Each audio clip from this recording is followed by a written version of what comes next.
Good morning. আগতে এটা photo উঠাৰ কাৰণে ইমান লাজ লাগে। মই যদি আগৰ ফটো থাকলা হয় মই ফেচবুকত আপলোড কৰিলোঁ হয়ে।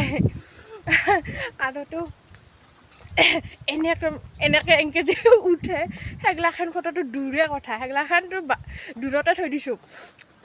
এটা ফটো উঠাৰ কাৰণে লাজ লাগে। ইটা আৰু ভিডিঅ' মই তাকে কৰিব না ভাবি কৰাটো হাঁহি থাকোঁ।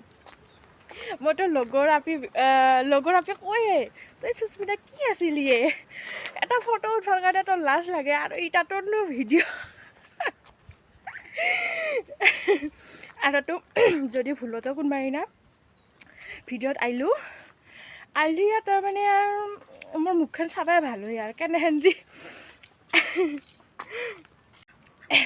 তাৰমানে আৰু যাই চাই থাকে মোৰ ভিডিঅ'টো মই মৰলোঁ আৰু সেনেহেন লাজ লাগে। এতিয়া আৰু সেই লাজ খতম।